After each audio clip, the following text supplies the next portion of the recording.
उदाहरण नंबर 14, બે ઉત્પાદક કંપનીઓ જેમની કામગીરી નીચે મુજબ હતી તે એકીકરણ કરવાનું નક્કી કરે છે. એકીકરણ એટલે સંયોજન અથવા તો મર્જ. ઉત્પાદન શક્તિનો ઉપયોગ કંપની એ કેટલા ટકા કરે છે? 90% અને કંપની બ 60%. વેચાણ લાખ રૂપિયામાં આપેલું છે, તો આપણે વેચાણથી શરૂઆત કરીએ. અને લાખ રૂપિયા છે તો આપણે લાખ રૂપિયાનો ઉપયોગ તો નહીં કરશું, પણ 540 અને બ 300. પહેલાં આપણે એક કામ કરીએ, રકમ વાંચી લઈએ. તો 540 અને 300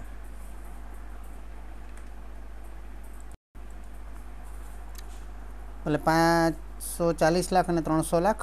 પછી ચલિત પડતર પણ લાખમાં આપેલી છે, 396 અને 225 લાખ. અને સ્થિર ખર્ચા આપેલા છે 80 લાખ અને 50 લાખ. હવે એકીકરણની આ દરખાસ્તનો અમલ થયો છે એમ માનીને ગણતરી કરવાની છે. સંયોજિત એકમનું સમતૂર બિંદુ વેચાણ અને તે તબક્કે ઉત્પાદન શક્તિનો ઉપયોગ.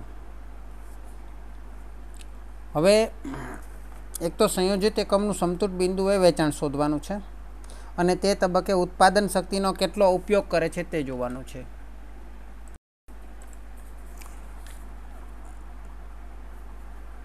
બીજું, 80% ઉત્પાદન શક્તિએ સંયોજિત એકમોની નફાકારકતા જોવાની છે. પછી સંયોજિત એકમ, અહીંયા શું લખેલું છે બરાબર છપાયેલું નથી. સંયોજિત એકમ 75 લાખનો નફો કમાવો હોય તો તેનું વેચાણ કેટલું કરવું પડશે એ જોયું.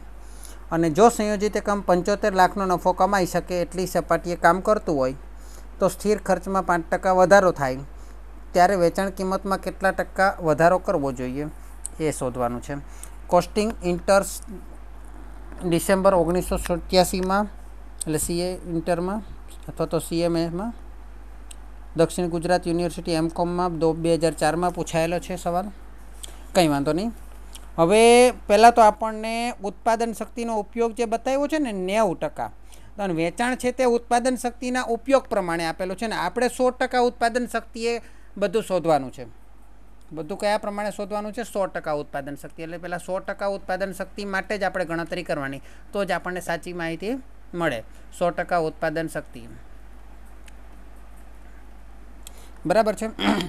એટલે આપણને શું છે કે કુલ રકમ માટેની વાત છે એટલા માટે. ઓકે, બાકી પીવીઆર તો મળી જશે. તો ઉત્પાદન શક્તિનો ઉપયોગ 100% લઈ લઈએ. તો વેચાણ લાખ રૂપિયામાં આપેલું છે એ અને બીનું.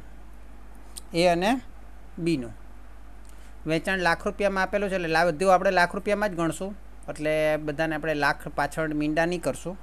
હવે 540 આપેલું છે, એનું કેટલું આપેલું છે? 540.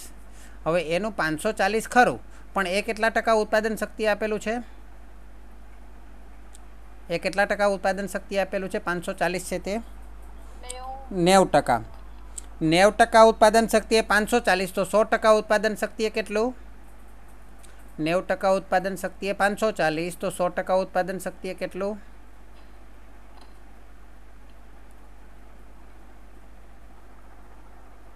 540 ગુણ્યા 100 ભાગ્યા 90 એટલે 600. બરાબર છે. પછી ચલિત પડતર આપેલી છે એ પણ 90%ની જ છે. તો ચલિત પડતર 90% ઉત્પાદન શક્તિ એ 396, તો 100% એ કેટલું? કે બંનેનું આપણે સરખામણી કરવી હોય એ અને બીની, તો બંનેની સરખી હોય છે ને, બંનેનું સરખે કરવું પડે ને, એટલે આપણે 100% લઈ લઈએ. અને હવે આપણને મળશે ફાળો. ફાળો કન્ટ્રીબ્યુશન 6 ને 4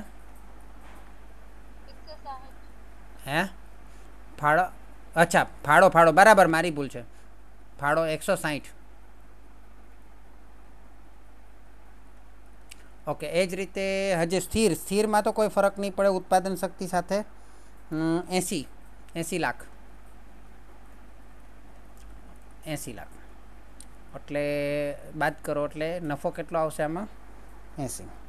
ચલો બીની વાત કરીએ. પણ 100% ઉત્પાદન શક્તિએ જો કામ કરે તો કેટલું થશે? વેચાણ કેટલું આપેલું છે? 300, પણ 60%. તો 60% 300 તો 100% કેટલું 600 ગુણ્યા 100 ભાગ્યા એટલે 300 ગુણ્યા 100 ભાગ્યા 60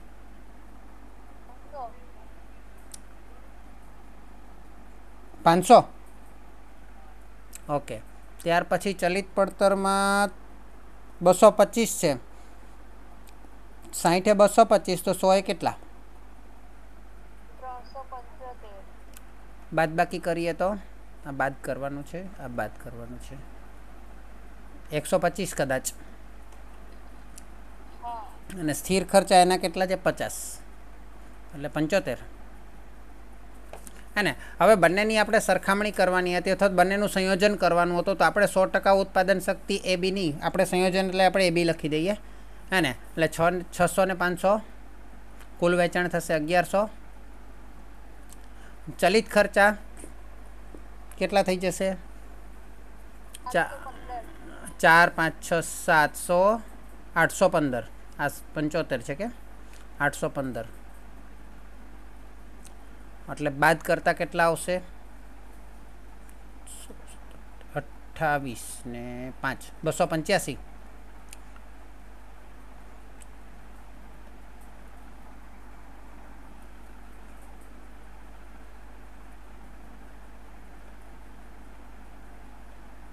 $155 આપણો નફો.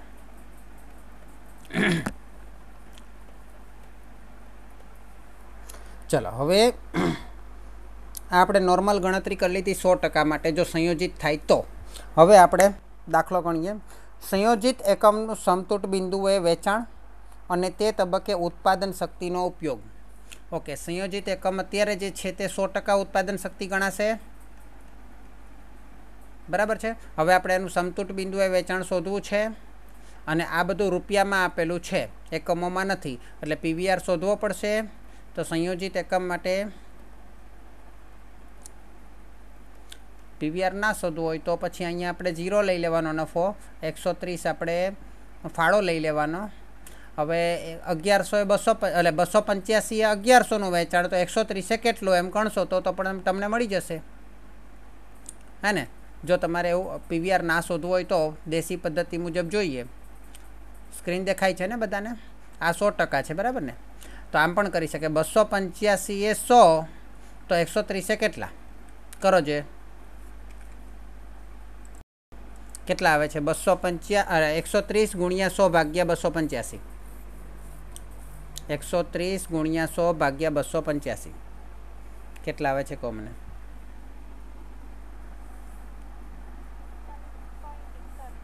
45.61%. હે ને? તો આપણો જવાબ આવે 45.61% અગર ઉત્પાદન શક્તિની વાત કરે તો. હે ને? ચલો, અને જરા પેલી રીતે જોઈએ, આપણે એકમો જોઈએ તો 1100ના 45.61% કરો, અથવા તો 130 ગુણ્યા 1100 ભાગ્યા 285 કરો. 130 ગુણ્યા 1100 ભાગ્યા 285 કરો.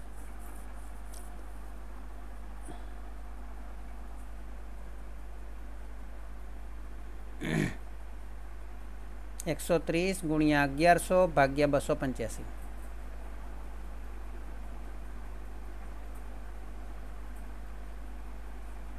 કેટલા આવે છે કહેજો.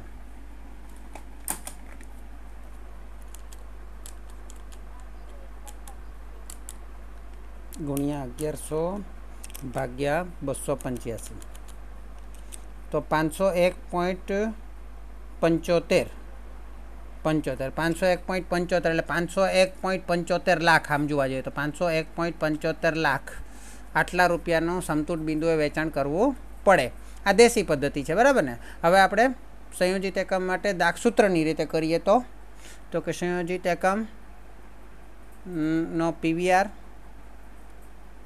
બરાબર S - V અપોન S ગુણ્યા 100 બરાબર 500 S - V એટલે 285 ફાળો છેદમાં S એટલે 1100 ગુણ્યા 100 કેટલા આવે છે મને કહેજો.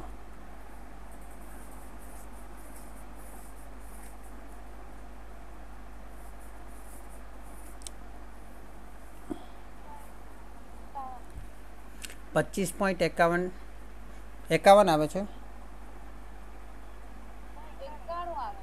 91 આવે છે, પણ તમે આંકડો આમ 909090 એવું આવ્યા કરે છે ને 90 એટલે હું આવું કરું છું 90 પછી ઉપર 2 લાઈન કરું છું, બરાબર, ઉપર લાઈન કરું છું કારણ કે પુનરાવર્તન થાય છે એટલે કેલ્સીનો ઉપયોગ કરતી વખતે આપણને ધ્યાન પડે.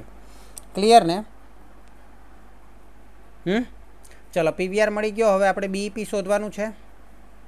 બીઈપી એ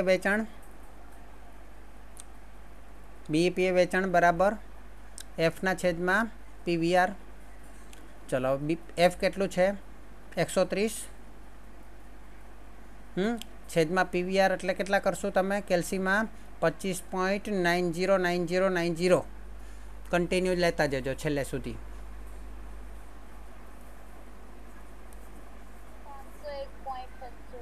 આવી ગયા 501.75 પરફેક્ટ આન્સર જે આપણે ઉપર શોધેલો તે, પણ બાજુમાં લખવું પડશે લાખ રૂપિયા. ક્લિયર? અને 501.75 એ 1100ના કેટલા ટકા છે? કારણ કે 1100 એ 100% ઉત્પાદન શક્તિ છે, તો 501.75 એ કેટલા ટકા ઉત્પાદન શક્તિ? એટલે બીઈપી માટે ઉત્પાદન શક્તિ બરાબર 501.75 જે છે એ 1100ના કેટલા ટકા છે? અથવા તો 1100 એ 100% છે, તો 501.75 એ કેટલા ટકા છે? બંનેમાંથી કોઈ પણ રીતે તમે કરો એટલે તમને જવાબ આવશે 45.61%. આવે છે જવાબ 45.61%? ચલો આટલું પહેલાં લખી લો. ચલો હવે ઓકે, તો બીજો પોઈન્ટ શું કહે છે? 80% ઉત્પાદન શક્તિ એ સંયોજિત એકમોની નફાકારકતા. બસ હવે તો તમને ઘણું બધું આના પરથી જ મળી જશે, હે ને? શું થશે જોઈએ આપણે. 80% ઉત્પાદન શક્તિની વાત કરી છે, આપણા માટે બધી વિગતો બાજુમાં છે જ. 100% ઉત્પાદન શક્તિની બધી વિગતો છે. હવે 80% ઉત્પાદન શક્તિ હોય તો વેચાણ કેટલું થશે? 80% ઉત્પાદન શક્તિએ વેચાણ કેટલું હશે? બોલો. 1100 100% છે ને, તો 1100 લાખ જે છે 1100 લાખ એના 80% કેટલા આવશે? 880 આઈ થિંક 880 લાખ રૂપિયા એવું લખવું પડશે. ઓકે, રૂપિયા 880 લાખ. હવે આ વેચાણ માટેનું સૂત્ર મૂકીએ તો નફાકારકતા ખબર પડે ને. વેચાણ બરાબર એફ પ્લસ પીના છેદમાં પીવીઆર. નફાકારકતા શબ્દ ધ્યાન આપજો, નફાકારકતા પૂછ્યું છે. શું પૂછ્યું છે? હા, નફાકારકતાનો અર્થ હું તમને પછી વાંચો સમજાવું છેલ્લે. પહેલાં નફો શોધી કાઢીએ. વેચાણ કેટલું છે? 880 લાખ બરાબર એફ 130 પ્લસ નફો શોધવાનો છે. અને પીવીઆર આપણી પાસે કેટલો છે?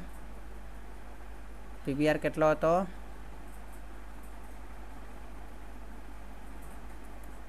25.90 ને? આમ 25.91 પણ 25.90ની ઉપર પુનરાવર્તન કરવાનું છે. 25.90 બરાબર ને? ચલો હવે 880 ગુણ્યા 25.90 કન્ટિન્યુ કરો જોઈએ ટકા.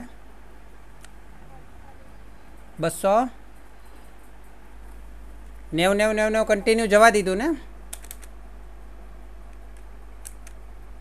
25.9090909090 ટકા 228 પૂર્ણાંકમાં આવ્યા ને? જો એને -130 પણ કરી જ દઉં એટલે આપણને નફો મળશે પી, હે ને? એટલે પી બરાબર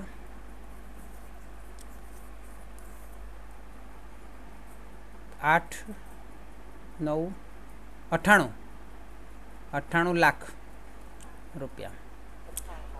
હવે અહીંયા નફાકારકતા શબ્દ વાપરો છે. નફો નથી પૂછ્યો, નફાકારકતા પૂછી છે, બરાબર ને? નફાકારકતા એટલે શું? તો કે નફાકારકતા એટલે કે નફાનું પ્રમાણ. નફાનું પ્રમાણ નોર્મલી બે રીતે જોવાનું હોય. કાં તો તમે કેટલું ઇન્વેસ્ટમેન્ટ કર્યું છે એના પર નફાનું પ્રમાણ શોધાય, અથવા તો નફો એટલે વેચાણના પ્રમાણમાં શોધાય કે જેટલું વેચાણ કર્યું છે એના પર કેટલો નફો થયો. તો અહીંયા વેચાણ આપણી પાસે છે, ઇન્વેસ્ટમેન્ટ કેટલું જ કર્યું છે, રોકાયેલી મૂડી નથી આપેલી, એટલે નફાકારકતા કેટલી આવશે? એટલે આપણે બાજુમાં લખવું પડશે વેચાણ પર નફાકારકતા. વેચાણ પર નફાકારકતા બરાબર નફો છેદમાં વેચાણ ગુણ્યા 100. નફો કેટલો છે? 98 લાખ છેદમાં વેચાણ 880 લાખ ગુણ્યા 100. બોલજો કેટલો આવે છે? 11.33%. નફાકારકતા શબ્દ વાપરે તો આવું શોધીને આપવાનું. ક્લિયર? ખાલી નફો કીધો હોય તો બરાબર છે કે 98 લાખ રૂપિયા લખી દો તમે, પણ નફાકારકતા એટલે શું?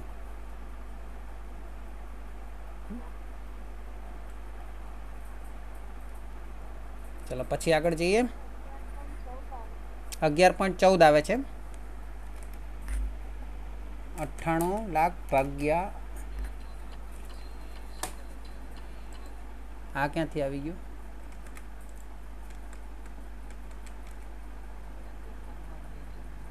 નહીં તમારું નહીં, મારામાં. અચ્છા પહેલાંમાં નહીં, એટલે મારામાં હમણાં છે ને કંઈક બીજું ચાલુ થઈ ગયું. 98 ભાગ્યા 880 ટકા 11.14 આવે છે. ઓકે, તો 11.14%.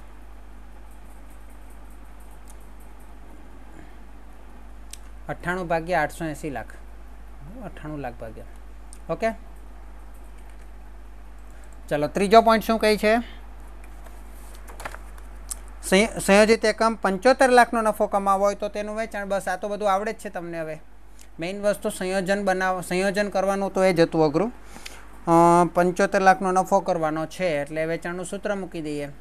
વેચાણ બરાબર એ પ્લસ પીના છેદમાં પીવીઆર, અને એફ કેટલું છે? 130 પ્લસ 75 લાખનો નફો છેદમાં પીવીઆર કેટલું છે?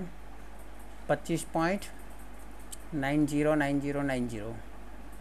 અને આમ તો 91 લખાય, પણ આપણે ઉપર લાઈન કરી એટલે 90 લખ્યું છે મેં, બરાબર ને? ચલો, એટલે 7 8 9 10 205 ના છેદમાં 25.9090. આ રીતે કરવામાં બહુ પરફેક્ટ આન્સર આવે.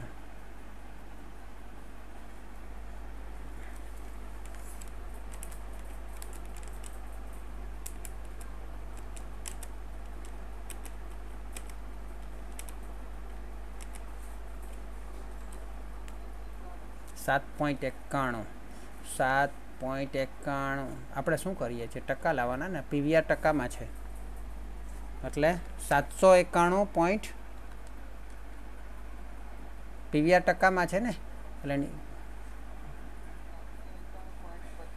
791.50 આવ્યા.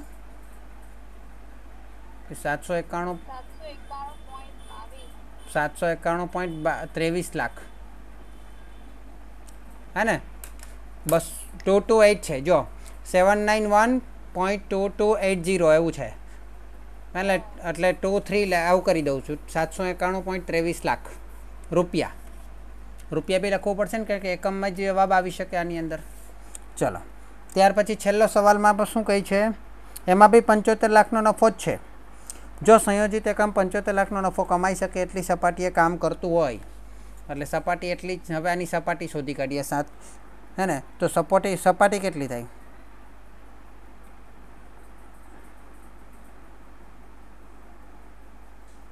બોલો કેટલી? ઉત્પાદન સપાટી એટલે ઉત્પાદન સપાટી. ઉત્પાદન સપાટી કેટલી થશે? ઉત્પાદન ક્ષમતા તો કે 1100 એકમોએ કેટલી હતી? 100%. 1100 એકમોએ 100%, તો 1100 રૂપિયા, સોરી 1100 લાખ રૂપિયા. 791.23 લાખે કેટલા? એટલે જે તમારું હમણાં કેલ્સીમાં જવાબ આવ્યો ને, કેલ્સીમાં હશે ને, એને જ તમે 100 વડે ગુણી કાઢો અને પછી 1100 વડે ભાગી કાઢો.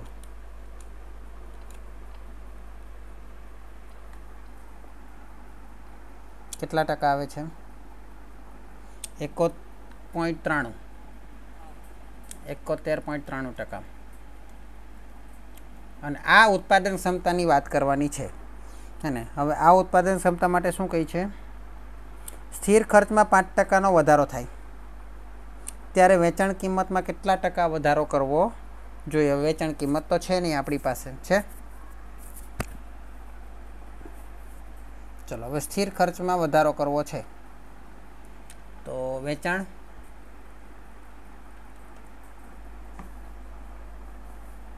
જો સ્થિર ખર્ચમાં કેટલા 5%નો વધારો થાય તો સ્થિર ખર્ચ કેટલા થઈ જશે? પહેલાં તો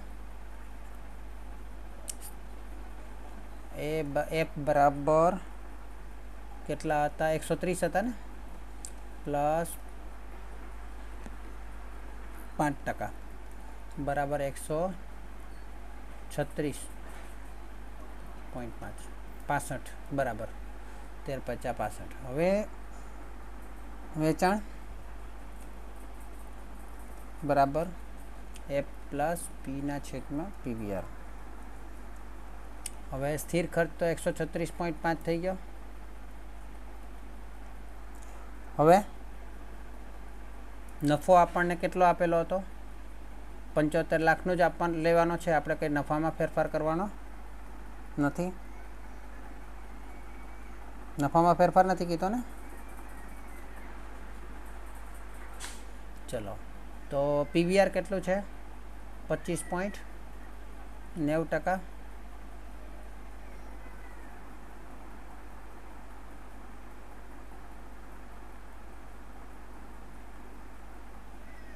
બોલો, વેચાણ શોધી કાઢો.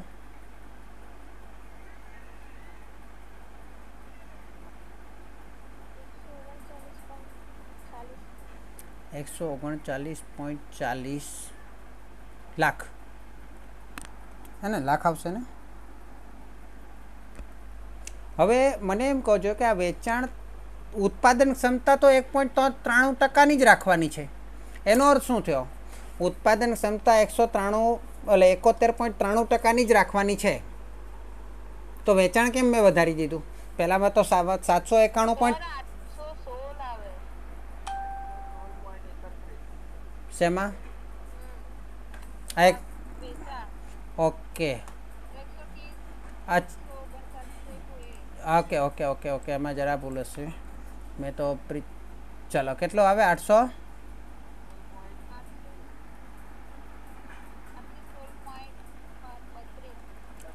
ઓકે, ચલો.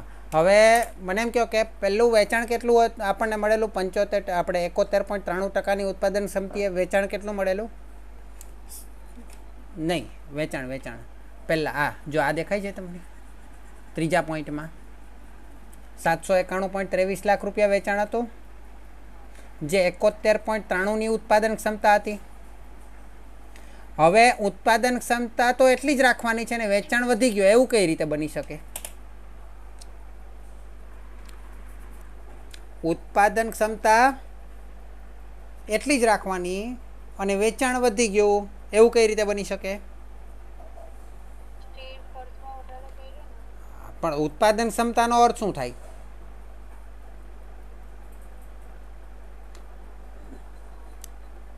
હા, એકમ શબ્દનો ઉપયોગ નથી કર્યો આપણે.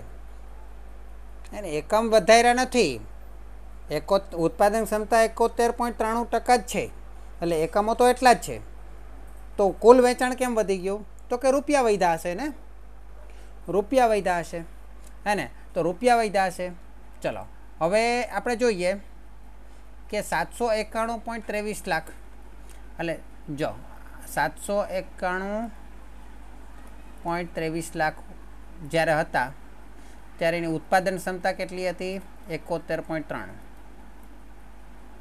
બરાબર છે. ઉત્પાદન ક્ષમતા એટલે ઉત્પાદનના એકમોની ટકાવારી કહેવાય. બરાબર. હવે ઉત્પાદન ક્ષમતા તો એટલી જ રાખવાની છે. તો 816 આપણે જો 816 16.32 લાખનું વેચાણ થશે તો એની અંદર કેટલા થશે? ઉત્પાદન ક્ષમતા તો એટલી જ રાખવાની છે. તો આનો શું કહેવાય એને?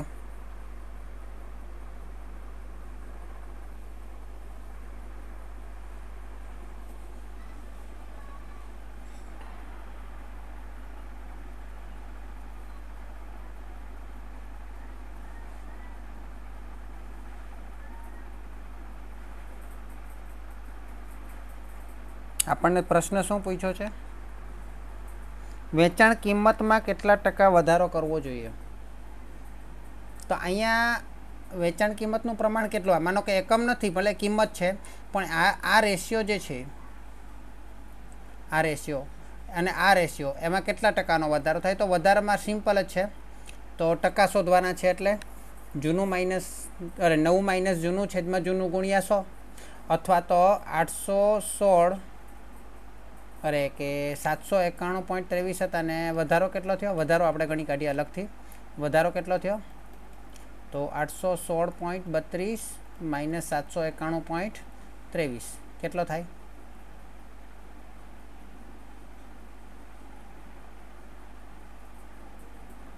બાદ બાકી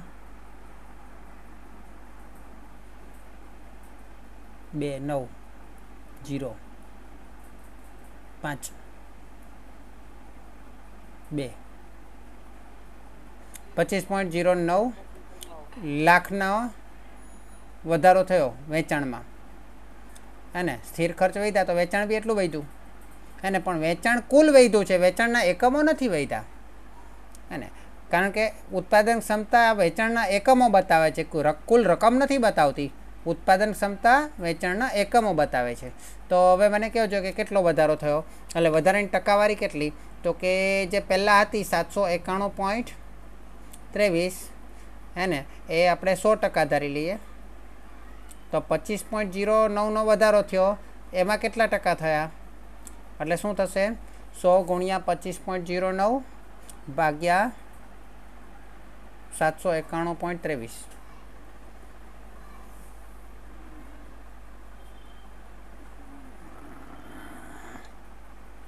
કેટલા ટકા આવે છે?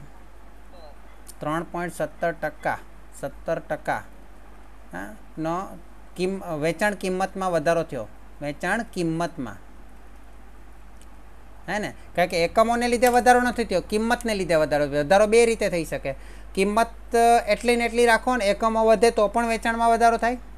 વેચાણ એટલું ને એટલું રાખો, એટલે કે એકમો એટલા ને એટલા રાખો, અને કિંમત વધે તો પણ કુલ વેચાણમાં તો વધારો થાય જ ને. તો અહીંયા વેચાણમાં વધારો કોને કારણે છે? એકમને કારણે નથી, કિંમતને કારણે છે. અને કિંમતમાં કેટલા ટકા વધારો થયો? 3.17%. એકમને કારણે નથી એ કેમ ખબર પડે? તો કે આપણે ઉત્પાદન ક્ષમતા એટલી જ રાખવાની કીધી છે, એટલા માટે. ક્લિયર?